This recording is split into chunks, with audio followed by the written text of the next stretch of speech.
मित्रों नमस्कार। इस कार्यक्रम में आप सभी का स्वागत है। मैं हूँ व्यासी।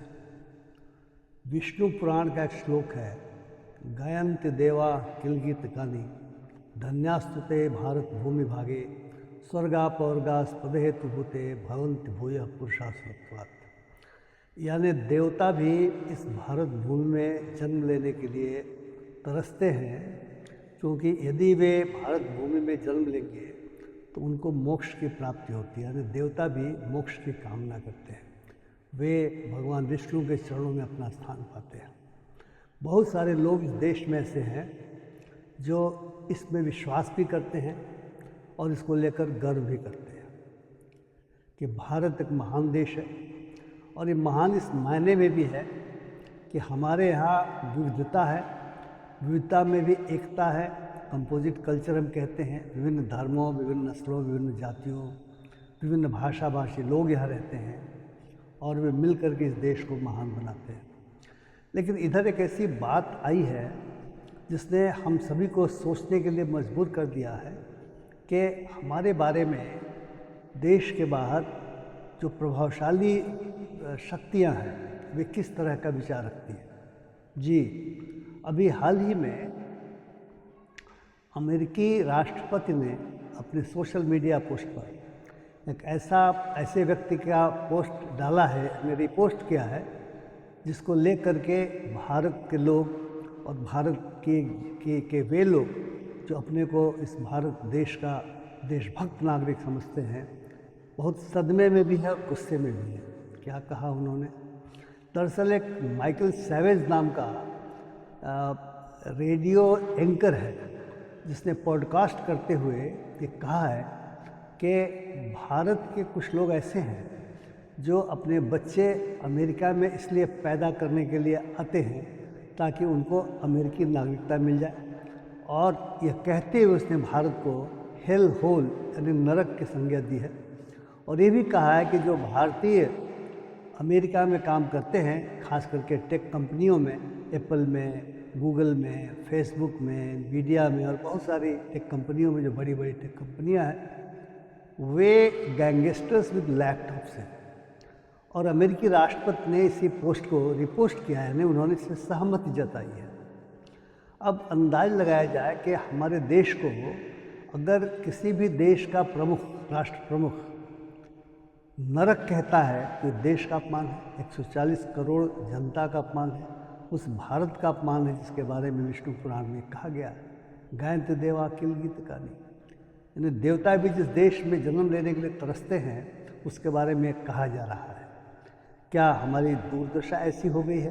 क्या वास्तव में ऐसे लोग हैं जो इस वजह से अपने बच्चे पैदा करने के लिए अपनी पत्नियों को ले जाते हैं अमेरिका में ताकि वहाँ के अस्पतालों में उनकी पत्नियाँ बच्चे पैदा करेंगी और पैदा होते ही वहाँ के नागरिकता कानून के हिसाब से वे बच्चे अमेरिकी नागरिक हो जाएंगे और माँ बाप और बाकी दूसरे लोग भी अमेरिका के नागरिक बनने की कतार में खड़े हो जाएंगे और इस आधार पर कि उनके बच्चे अमेरिकी नागरिक हैं, उनको नागरिकता मिल जाएगी।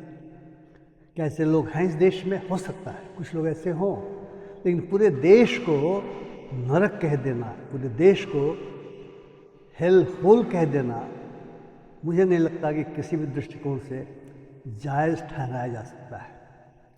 और यह भी कि जो लोग वहाँ पे टेक कंपनियों में काम करते हैं उन्हें कहना है कि वो गैंगस्टर्स विद लैपटॉप्स हैं। क्या वे गैंगस्टर हैं? क्या वे गुंडे लोग हैं? क्या वे असामयिक तत्व हैं? वे तो अपनी मेधा के बल पर गए हुए हैं और मेधा के बल पर, यानी मेरिट के बल पे उन्होंने अमेरिकी समाज में अपना स्थान बनाया है। अमेरिका कहा जाता है कि माइग्रेट्स का देश रहा है। अमेरिका में तो पहले आदिवासी रहा करते थे, पूरे अमेरिकी महाद्वीप में रहा करते थे। यूरोपियंस गए, स्पेन से सबसे पहले कोलंबस गया, कोर्टेज गया, पिज़ारो गया और फिर इंग्लैंड से, जिनको आज की तारीख में यूनाइटेड स्टेट्स ऑफ अमेरिका के लोग पिलग्रिम्स कहते हैं, वे गए। जेम्स टाउन कॉलोनी बनाई और मैसाचुसेट्स कॉलोनी बनाई।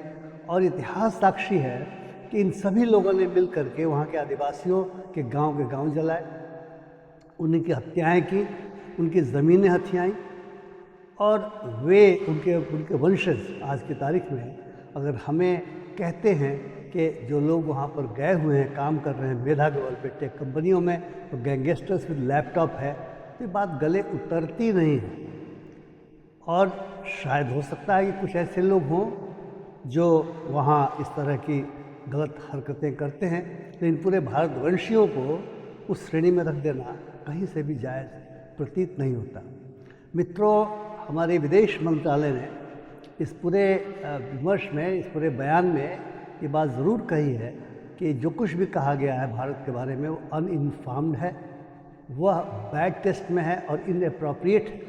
लेकिन पॉलिटिकल इस्टेब्लिशमेंट से हम आशा करते थे कि देश की प्रतिष्ठा को बचाने के लिए वह आगे आकर के प्रतिवाद करेंगे, लेकिन दुर्भाग्य यह है कि हमारा पॉलिटिकल इस्टेब्लिशमेंट चुप है।